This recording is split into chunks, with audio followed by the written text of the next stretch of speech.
Баршаңызға қайырлы күн. Бүгін мен цезарь салатының рецептімен бөлісемін.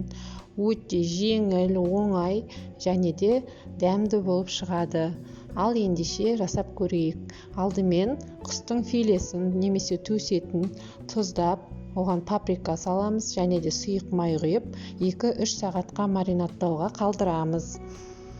Және де маринатталғаннан кейін осыны 180 градус немесе 150 градус, әркімнің пеші әртүрлі ғой, қызған пеште 1 сағаттай пісіріп суытып қоямыз.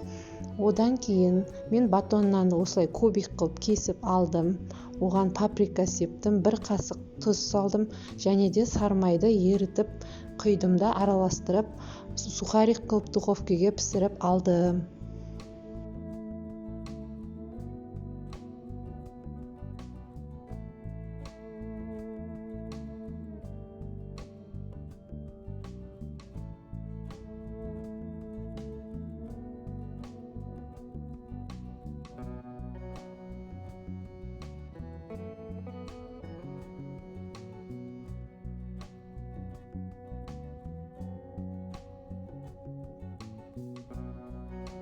Паприка қосқан соң осындай қызғылт әдемі болып піседі және де балалар да сүйсініп жейді.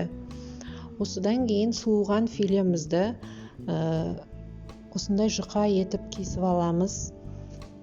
Сосын айсберг капустаны пайдаландым. Мен бұл жерде айсберг капустаны да кесіп алдым. Сосын осындай помидор черри пайдаландым. Осылай 4 бөлікке бөліп алдым, себебі менің помидорларым ірілеу болды. Сосын піскен жұмыртқаны да 4 бөлікке бөліп алдым.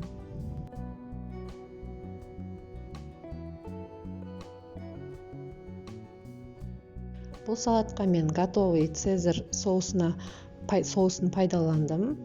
Махеев соусын пайдаландым. Кальве соусы да жақсы, немесе соусты қолдан жасасаңыз да болады. Осылай әуелі соус пен капустаны әбден былғап аламыз. Кішкене филе саламыз, кішкене помидор саламыз, тағы да былғап араластырып аламыз. Осыны араластырып алғаннан кейін үлкендеу ыдысқа саламыз, немесе 2-3-ке бөліп салуыңызға да болады. Мен кішкентай порция жасағасын осылай бір ыдысқа салдым. Осылай ыдысқа салғаннан кейін бетіне жаңағы піскен етімізді, помидорымызды, жұмыртқамызды және де сухариімізді қойып шығамыз. Сосын бетіне сыр себуге де болады. Мен сыр сепкен жоқпын, ол өз қалауыңызша. Өте дәмді, жеңіл, күшті салат болып шықты. Сіздер де жасап көріңіздер. Көп рахмет. Лайк басып, тіркеліп, мені қолдап қойыңыздар.